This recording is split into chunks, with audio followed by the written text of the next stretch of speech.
My advice to someone who's living paycheck to paycheck is that you don't have to live paycheck to paycheck.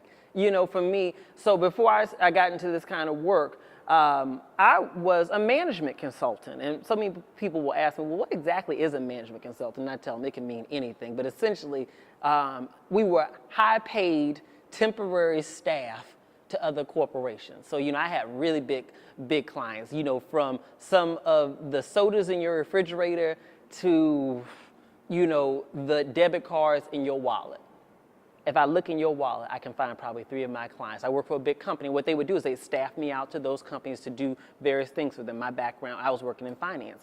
So nonetheless, I was making well over $100,000 a year and living paycheck to paycheck. We always think about paycheck to paycheck, or often the common narrative around that is that people are living paycheck to paycheck because they don't make enough money. Like, those people, if they had more money, they wouldn't have to live paycheck to paycheck. I don't agree.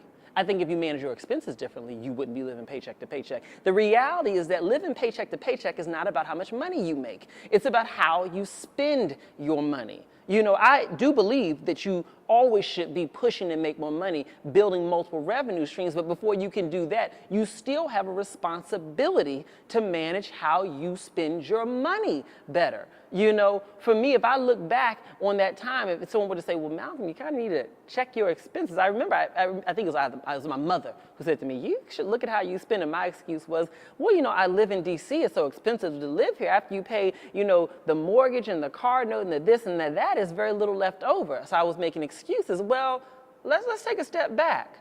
What about the eating out every day? Because I would do that very often. What about when it was time to go buy clothes?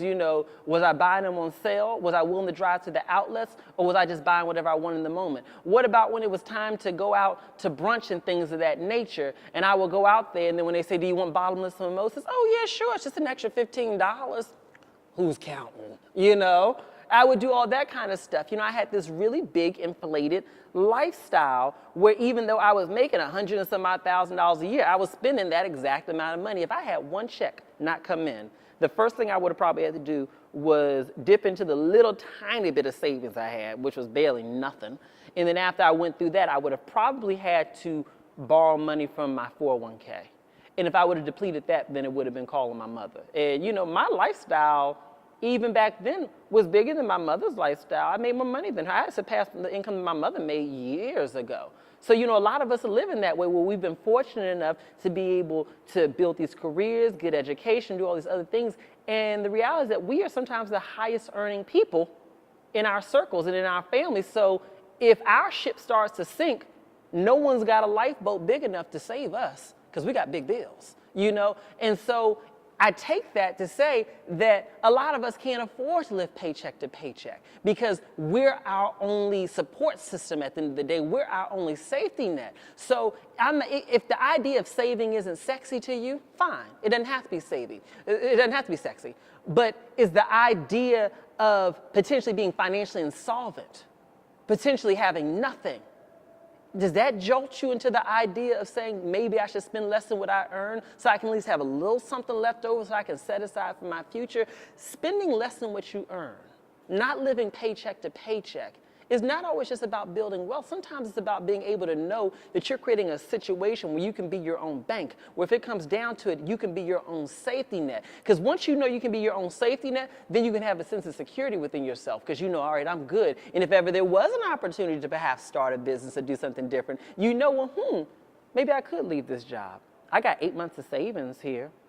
Maybe I could afford to leave this job and give myself a try doing that business that I desire to do. A lot of people are not starting businesses and not doing the things that can build them unimaginable amounts of wealth. Let me tell you this, being a business owner is fabulous. It is fabulous. But a lot of people are not doing it, not because they're afraid, they're doing it because they can't. They're not doing it because they can't afford to. That's reality. They're not becoming a business owner because they can't afford to.